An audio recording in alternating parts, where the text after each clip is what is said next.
Aaron / AJ Hendry. Welcome to the show. Kia ora. Thanks for joining me, man. Hey, I'm really interested in sort of your background and how you became interested in housing and youth homelessness advocacy. Are you able to go into that a bit for me? Yeah. Well, first, ko au, ko take, ko tare, ko te rangi, ko irihi, te whakapaparanga mai, engari, ko te rangatipuni, te whenua tapu, ko mesi te kainga, ko Aaron Hendry, tōku ingoa. So I've just shared a little bit of my PPR there. I have a real mixed whakapapa, kind of like Turkish and Irish and Scottish and Italian, but I identify as tangata te tiriti, which is the people of the treaty here in Aotearoa, New Zealand. I grew up sort of like West Auckland, if you know Auckland, so West is kind of my hood, where I've grown up, and that's where I guess my journey into youth work began as well. I started just like serving at a local youth group in my community in Massey, and really quickly became hugely aware of just the inequality and extreme poverty that was going on for a lot of our young people. We were kind of like a different youth group than what you might expect. It wasn't the sort of like come and, like learn about Jesus and pray. There was a bit of that, but mostly it was like, let's come and just do life together and listen to one another and hear each other's stories. And some of the reality of what was happening for our young people was just horrific in terms of like just lack of stable housing, young people that were couch surfing, moving around a lot of times. A lot of my boys didn't have like stable whānau families. And I guess that was kind of the start for me, seeing that and experiencing that alongside my young people. It made me, really aware, but also really determined that, hey, like the world doesn't need to be this way, and we can do something about it. When did you start like working in the advocacy? Like how did that start for you? Yeah, so I mean, it's always a journey, right? I'm a big believer that you kind of like. You look at your hands, see what you got, and you take the first step. It started in that space, kind of volunteering. And that's how it kind of became my life for a while, just serving the young people in that space. And I realized, man, this is what I want to do. I got various jobs. But the more you kind of dig into this, the more I started to realize that actually it wasn't just localized to my community. There was this way bigger issue. I was coming across young people that were like sleeping rough or, sleeping in their cars, and there was just nowhere for them to go. This one story that I tell often, my first like paid professional job as a youth worker, all my stuff had been just sort of volunteer, and I got this paid job, and you think, oh man, yeah, I'm going to have like all the resources to help. Now, I can do it, because I'm a pro, as if that was going to change everything. And had this young person turn up, late on a Friday afternoon, was like, look, I've got nowhere to go. And I thought, man, okay, easy. We'll ring, MSD, which is, the place where you go to get support in New Zealand. And they said, nah, sorry, your young person's too young. Basically, we can't put them up anywhere in a hotel or emergency accommodation or anything. There's no options there. So I thought, okay, cool.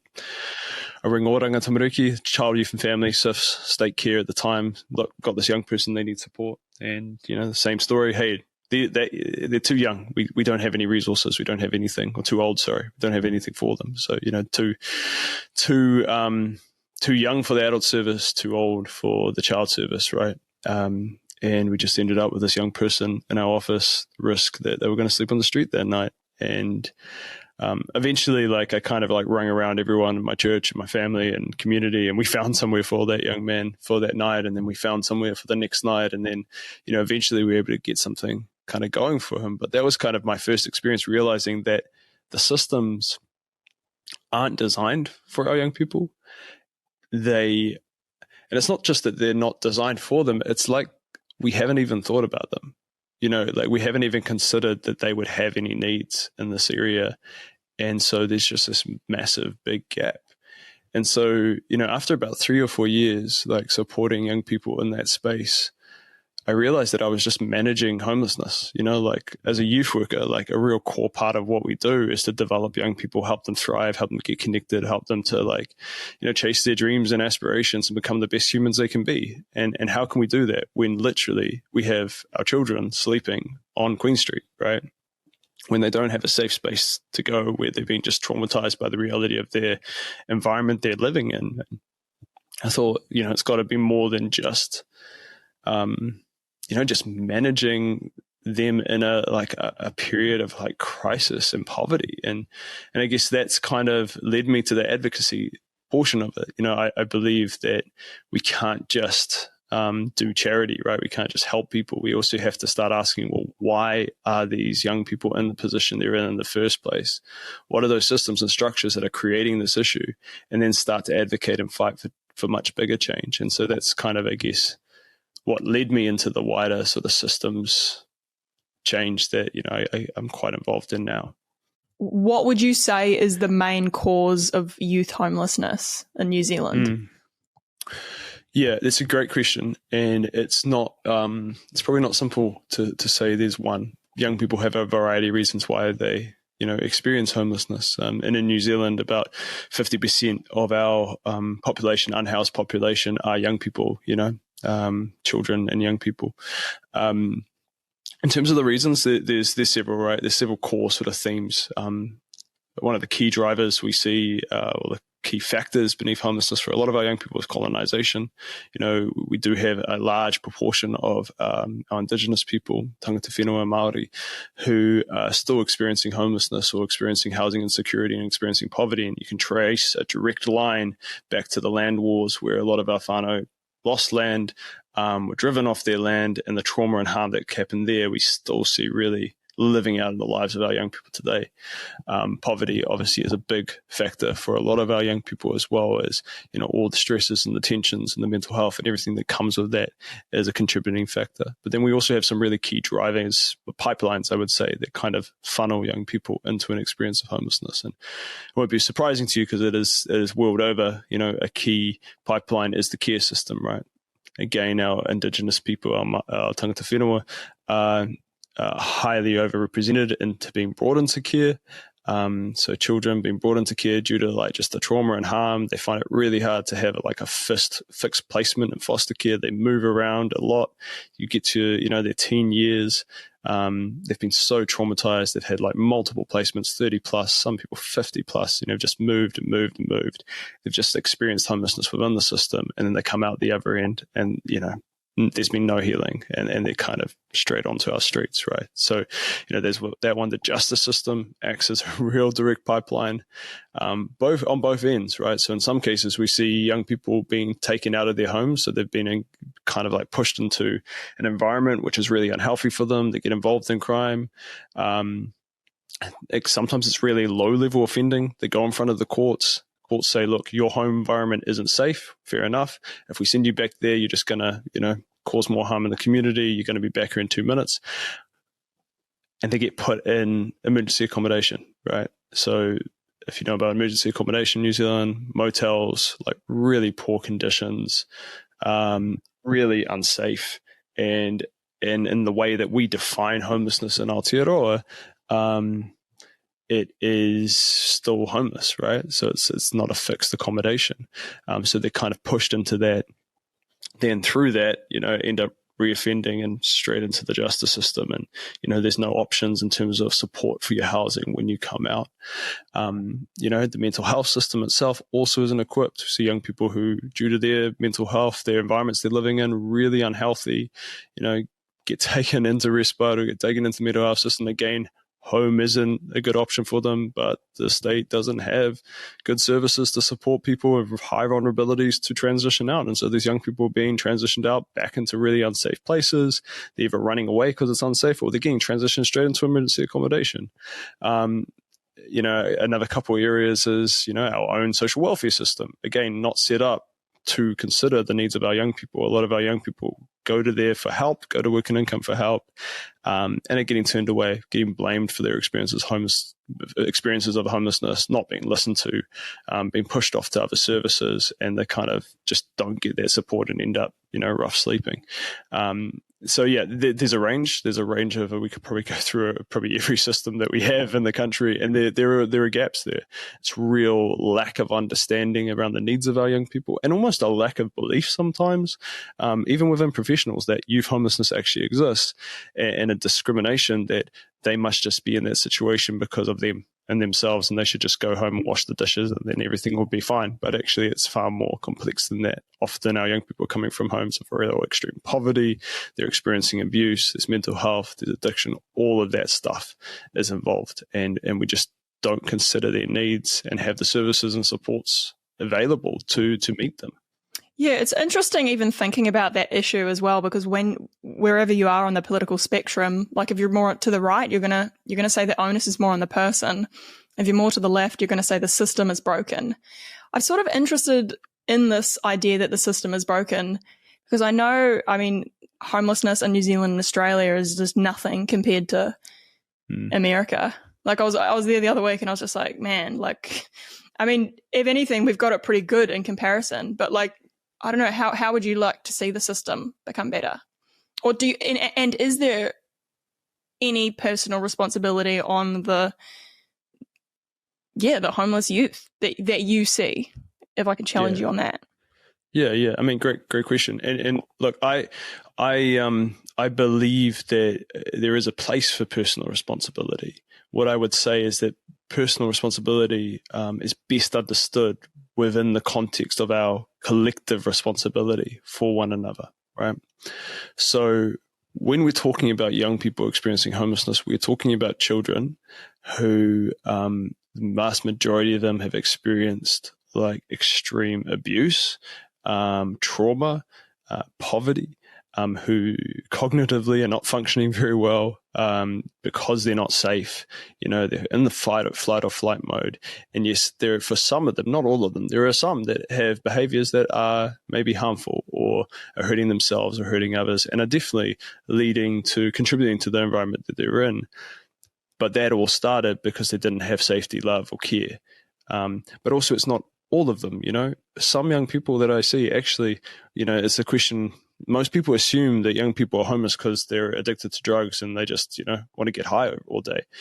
Often I see it happening the other way around. You know, young people that are actually pretty low needs. Like they're just like, think about, you know, normal teenagers who just want to go to school and like have a life. And then something's happened with their family. They've been unsafe or things have broken down. You know, for some of our young people, they're queer. They can't be accepted at home because of whatever's going on there. And that's having a huge impact on their mental health, you know. And when they reach out for support, the support's not there. So everything gets worse. And so, you know, again, if we want to have that conversation about personal responsibility, I'm totally up for it. But I also think we need to understand, well, what is our collective responsibility for one another? And can we expect people to be healthy, rational people when they're living in environments which are actually traumatizing them and doing them harm? I was talking just today to a group of young people, kind of talking about the current system we have and what happens when you reach out to support. We're kind of like going through a process and they're doing some review on the system.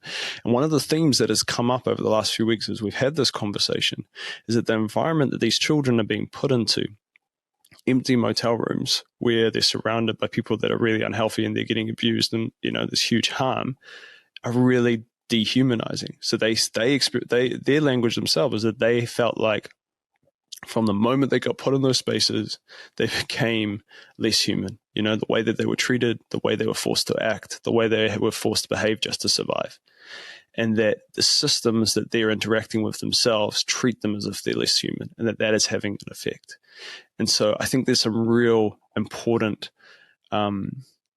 reflection we have to do as a society around how we are designing the systems that are meant to serve people. And if the community that are accessing these systems are saying they don't serve us, they harm us, then we need to take some collective responsibility and listen to that and ensure that we're actually doing something about it. What does it look like in your view to sort of change the system? Like, what does a better system look like for you? Yeah, I mean, we could go real deep into 1,000 things there. What does a better system look like, and how do we change it? Look, I think fundamentally, if we just make it real simple, like a system, at the core of it, we need to have systems that are human, right? That treat people like human, and that we have actually embedded love into, and that might sound like a crazy thing to say, but that actually when people who are vulnerable and in need of support, they come to you and they ask for that support, that they're treated like human beings and they've given the same respect and dignity that you would give your own children, right? Or your own family or your own friends. And that is not what happens right now. In terms of how we change that, there's a real importance to actually change the political conversation when we have these debates, and stop thinking about people over there and start thinking about ourselves, the way that we would want to be treated, the way we would want our children to be treated, and then start demanding from our political leaders that we actually invest in the solutions that are actually going to care for our kids, because it could be our kids that are going to be in those systems, and ensure that we design them in a way that is actually honoring to the human beings that are interacting with them. I want to ask one more question just on this, and then I want to get into Christianity. But I've heard you speak about sending young offenders to jail is not a good way to rehabilitate them. Are you able to talk about why that is, and then what other solutions do you propose? Yeah. I guess first, there's just the evidence continues to show us that these youth prisons, the institutions we create in these environments, one, they're not very humane. They don't treat young people very well, and they often end up being more traumatizing the whole process. And the result is that those young people come out having not had the basic reasons why they ended up causing harm in the community addressed. They come straight back into the community. They cause further harm, right? So the evidence is really clear that they just do not work. And so punishment doesn't teach them a lesson? Punishment, consequence, I won't do it again. You don't think that works? Punitive punishment doesn't necessarily work, right? The reason being it's not actually understanding or addressing why that young person is actually causing harmful behavior in the first place, right? What does work is accountability and consequences, totally for accountability and consequences, but they need to be delivered in a way that a child can understand them and learn from them. The punitive justice system, the way it operates here in New Zealand and many places in the West, doesn't actually respond in a way that a person who is once again keeping in the youth justice space, a child who's traumatized, who's actually, there's a range of real complex factors going on, and they don't understand what's happening to them. It's been done to them. They're not learning from that experience. They're then being isolated, pulled out of their communities, put in another institution. They're getting institutionalized, and more harm is happening. There's nothing within these institutions which is built off evidence-based with, an understanding of child psychology or youth development. And so what I'm a proponent for is ensuring that actually we don't just react to what's happening in our community, we actually respond to it. And we ensure that we provide systems that provide accountability and support for young people in a way that is actually going to make some change happen for them, and ensure that actually we have safer communities at the end of this. It does kind of sound like, this is just maybe me playing devil's advocate here, but it does sound kind of like wishful thinking in a way. Oh, well, because if you're living in those neighborhoods where, your house is constantly broken into, or your car is being smashed up or whatever, you're going to want those people to go to jail. Yeah. It sounds like wishful thinking to just say. So, yeah. Do you know what I mean? So let's talk about that. There are some things that we know, so in New Zealand context, again, there's some things we know that are working, right? So at lower level offending, especially, when a young person becomes involved in the youth justice system, getting them into our youth justice process really quickly. What we do is we bring them in, we have a family group conference, their community is brought into that conversation. We have a look at what has actually gone on, what led to that offending. There is a conversation around what amends would look like and what accountability would look like, and they do that with their community, and then straight away they're onto it, and we start pulling the support around. And actually, hey, if this is a crime related to poverty, there's some housing issues with the whānau, we get the support in and we start making change. And for the majority of young people, they don't actually reoffend, and we see some success, right? There's a small group in Aotearoa in New Zealand who continue to reoffend, and there's some real challenges there. Again, their context is really, really difficult. So you've got young people that have, who are experiencing homelessness, who have mental illness, there's addiction, they don't have safe environments, there's nowhere safe to live. And some of that offending can be quite, unsafe, as you've talked about, or terrible, right? And so the question is not, well, there shouldn't be any accountability. It's how do you design the system that actually works? And if we look at the evidence, what we know works for children and young people is much smaller, localized services which are in community. There may be some boundaries in terms of being able to come and go, right? So it may be a system where a young person has to stay there, right? But putting young people into large institutional facilities have the opposite effect of what we're trying to achieve. And so, what we see around the world, even in the States, really interesting. They're closing down their youth prisons because they haven't worked. Funnily enough, it was Biden who was advocating for youth prisons back in I think it was the 80s. He's now overseeing a huge transformation where they're shutting down those youth prisons. And what people are moving towards is localized systems that are much smaller, have a kind of like a home sort of whānau feel, and are connected to their communities. And they start to do that rehabilitation and growth and stuff in that space. And that's what we talked about before, about they can learn still through consequences in that way, just not in a big sort of... Yeah, because there's still accountability, right? And there's still consequences. It's how you do it. So I'm a real proponent of restorative justice, right? I think our system needs to think far more intentionally about restorative justice and what that actually means. The way restorative justice is often portrayed by people is that it's a slap on the hand. It's not what it is. Restorative justice actually honors the person who's been harmed, right? It puts them at the center of the conversation, and it asks the question, hey, what do you need to heal? What does making things right? What does justice look like for you, right?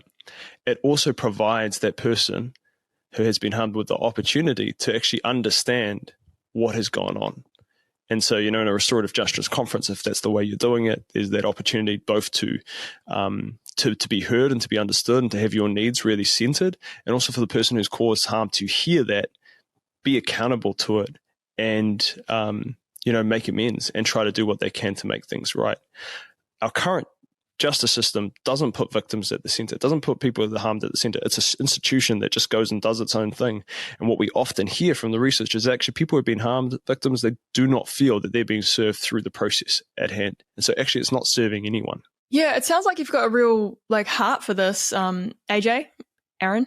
And I suppose this is where I want to move the conversation on to Christianity and what does being a Christian mean to you? Yeah, good question. Big question. I for me, my faith is really grounds the work that I do. I believe that, when I think about Christianity, when it's the story of Christianity in the gospel, it's about this indigenous, colonized Jew living a life that was totally countercultural to the world that he was in at the time, challenging the emperor of the day and pushing back against the systems of injustice that were around him. And I see, so much in terms of the story of the incarnation and, the story of the divine loving humanity so much that they would become one with us, but not just any humanity, but us in our most vulnerable and our most vulnerable state. God came not as a powerful ruler, but as a baby, as a Jew, as someone who was poor, and as a people that were being currently heavily oppressed and colonized by the Roman Empire. And I think that says something about who God is, that God is a God of love who stands so close to those who are on the margins of our society that they've chosen to become one with them. And so that for me is a challenge in terms of, well, how do we then live this faith? If our God is one of the marginalized and oppressed and is, working towards liberation in this world, then what does that mean for me as someone who is Pākehā, who probably has more in common with the Roman Empire in terms of my whakapapa and my story? What does it mean to then follow and serve this God? And so the challenge for me, I find, is in that story of, the rich young ruler, where this wealthy, young Jewish man comes to Jesus and he says, look, what can I do to inherit eternal life? And, Jesus looks at him and says, look, there's just one more thing you have to do. Sell all you have and give to the poor. And that man walks away. And what we miss in that story is there's some context there, right? So that wealthy Jewish man was not just wealthy by accident. Within society at that time, the majority of Jewish people were poor. They were paupers, and they were that way because the powers that be had set up a system which was extracting wealth and land from the poor. You had, the Romans, who were the occupiers of the space. You had, the Jewish elite who had been set up by Rome. And you had the religious system that were also taking wealth. And so you had a 3-layer tax system. And so to be wealthy and to be Jewish in that state meant that you were collaborating with the Roman Empire. And so the way I read that text is that there is a call there that Jesus is making for us to step into solidarity with him, to renounce our worship and our support and our collaboration with empire, and to join him in solidarity. And so when I come to this question of like what my faith means, it means to step into solidarity with those who are poor and marginalized in society, and in doing that, to step into solidarity with Christ.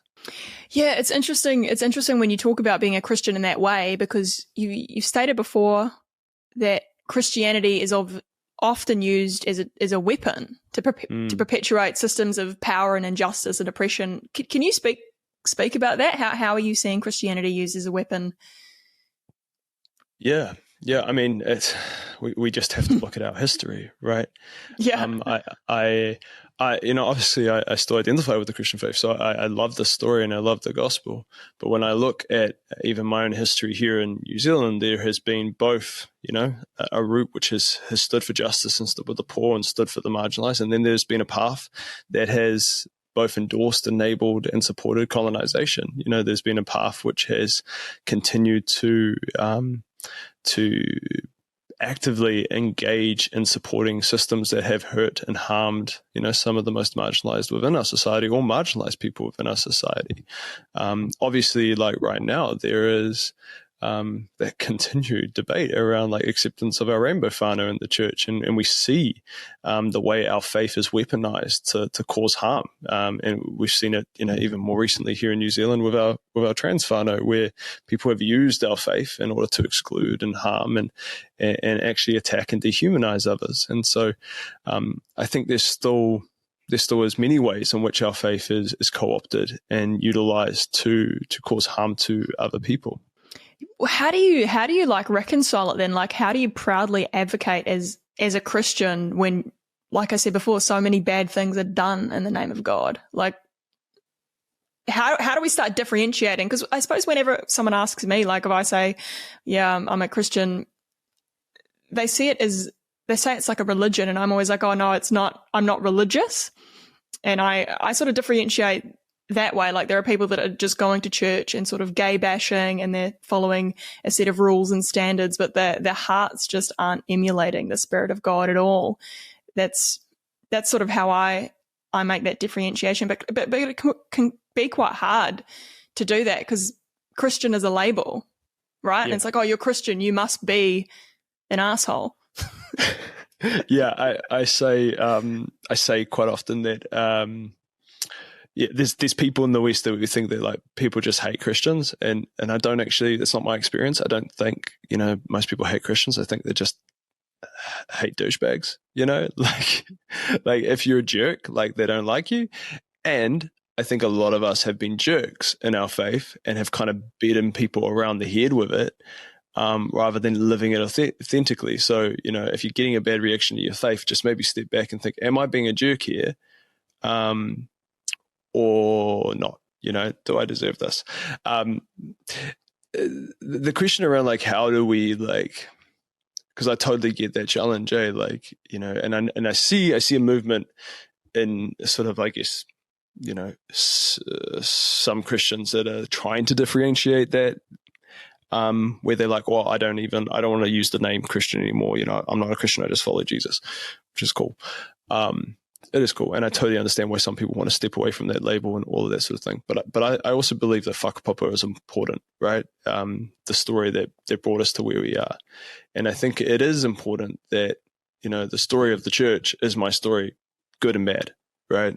That's part of our whakapapa. I think we have to understand that. I think we have to wrestle with that. I think we have to name it. But also within our whakapapa, there is a mixture, right? There is both. There is both this thread of justice and liberation, as well as a thread of oppression and standing with empire. If you go throughout our whole history, wherever you see it, you will find that there has always been a thread that has stood on the stand of justice, that has stood on the side of love and liberation. And often they've been oppressed and marginalized by their own community, right? And that is part of my whakapapa as well. So if I cut out the name Christian and I totally get rid of that, I lose our whole history and we lose that whole story. But also, it's a nice way to sidestep the reality, right? That actually there has been ways where our faith, this faith that we are a part of, has caused harm. And I think we have to remember that. And part of like building trust in our community is owning it, acknowledging it, and wrestling with it together. We can't just cut off the parts of our history we don't like and keep the parts that we do. Yeah, totally. I would agree with that. And it also made me think while we're talking about, you know, people being religious about Christianity or arseholes about Christianity. While we're on the topic of religion, I want to talk about the quote unquote religion of social justice. And I see this all the time about people getting uppity and self-righteous about supporting a cause, but it's almost like they become just as bad as what they're opposing. How do we, but you're someone who, yeah, you would consider yourself on the progressive left, but I see you as someone that's like walking the walk, talking the talk, and adding nuance to the conversation. How do we avoid becoming religious about social justice activism? Yeah, kia ora. Well, thanks for that as well. I don't really love the progressive left-right labels. I think they don't serve us anymore. I think they've become really tribalist. And I don't know what the language is, but I think we've got to find something else. I think whenever you're advocating or in these spaces, like it's really important we have a foundation. Like, what do you stand on and what guides you? You know, what's the story that builds your reality? And for me, my faith is my guiding principle, right? It grounds me. And within that, I have this real belief around the way of love, right? That love is the way. Love is the way that we move and we are in the world, and that love is our ultimate reality. To be human, to be truly human, is to love and to be loved.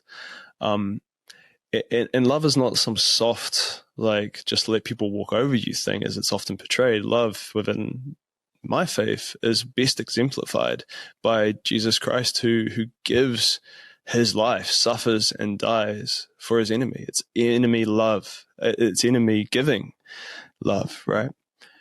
A love which totally refuses to give into hate and bitterness, yet also stands really staunchly against oppression and injustice. And so that's the thing for me as I walk in these spaces that keeps me centered. Because, yeah, there are those times where you see the way that some people will treat others, and it's so frustrating. You just want to go on social media and like blow the world up, right? But I guess what I have learned through my faith is this need to see, to recognize that actually all of us are image bearers of the divine. All of us are sacred. All of us have worth. And when we cause harm to others, that's dehumanizing for us as well as it's harming someone else. And liberation is not just for those we would name oppressed, it is also for those who are oppressing, right? And I learned this, funnily enough, with the moment that we're in. A huge influence on my thinking and my theology has been Naim Atik, who is a Palestinian theologian and wrote a liberation theology for Palestinian people. And he spoke really clearly that like we resist, we advocate, we push back against the oppressor, not out of hate or bitterness, but because of love, both for those that we are standing up for, but also recognizing the humanity of those who are oppressing us, and recognizing that actually that the divine image in them has been distorted. And so to rescue them, to save them, we stand up against them, you know, nonviolent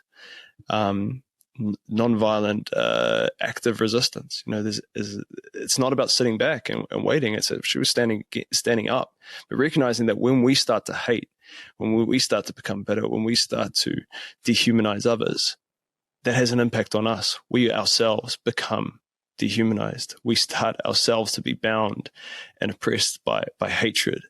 And so it's a hard line to walk, but I think that for me is what keeps me centered. Man, that's really powerful. And it reminds me of what There's plenty of different variations of this, but essentially what Jesus said, it's not what comes into you that defiles you, it's what comes out of you. Yeah, that's it. I suppose, yeah, man, that's all super powerful. What would you like to see more of? How would you like to see people getting involved in social justice advocacy? Because it's become unattractive to a lot of us, especially, like I said before, I know you don't like the left-right paradigm, but it's kind of what it is at the moment. People are being told, you're not a minority enough to speak on this issue, or you're not, you don't have the right skin color to say this, or you're a man, shut up.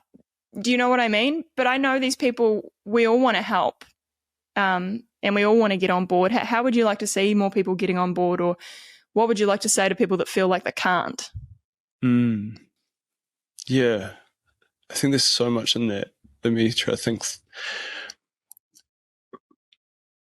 I guess for me, like, because I hear this conversation around like social justice culture and all that sort of stuff, and yeah, like for me, it more comes back down to solidarity, and it comes, and the way I mean that is like it's about community, it's about relationships. For me, this advocacy isn't something I do on the external. It's grounded in my faith, but it's grounded in my life, right? Like, I believe that there's a new reality in terms of how we live and how we can treat each other. And something that I'm really involved in is like, how do I reimagine this reality in my community? And so when I'm advocating, when I'm standing into these spaces, I'm doing so embedded within communities where I have relationships with people.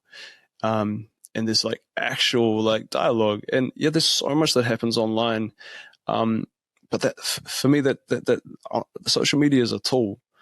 But where I'm having like the real nitty gritty conversations is with people in real life that I'm in relationship with, right? And, maybe I say something wrong or don't get something right, but we have like genuine relationship and conversations and debate. And I feel like that's kind of hard to do on social media because it's so divisive. And I feel like there's a lot of people that are trying to be advocates, but just on social media, if that makes sense. And social media is a tool, but it's not the mahi, right? It's not the work.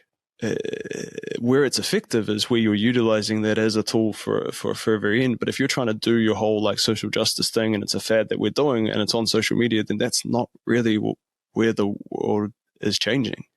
It's in our communities as we build deep connections and relationships with one another. We start reimagining how this world could be, and we start like doing it together. And there's so much more grace in those spaces when you're in relationship with one another and you're just trying to figure it out.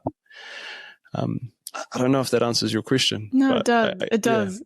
No, I think this whole conversation has been really great. And I just want to end with perhaps, what are you advocating for at the moment? And sort of where are you heading? What direction are you heading in? Yeah. What am I advocating? I mean, I'm doing a lot of mahi across different areas. A real focus for me is around addressing like youth homelessness, and in that, like, that's probably a through point because like for our young people in Aotearoa, homelessness is that intersection where all of our systems failed. So yeah, I'm pretty involved in like actually building real life community solutions for that, as well as sort of advocating on a larger sphere. And I guess it's really, I mean, you talked about South Palestine and what's happening there. Like, I guess when we ask that question around what you're doing, when there is, for me, it's more around like, what can I do when there's a big situation going on and I feel moved in my heart to do something? I always ask, like, what is the small thing that I can do? And sometimes that's just having a conversation in my community about, an issue that is going on. Sorry, I don't know if that answers your question. No, it totally does, man. Hey, I really enjoyed this conversation. I just want to say thank you so much. Thanks so much for coming on. Well, thanks for having me. I know, really enjoyed talking with you, my friend. Cool, man. Thank you.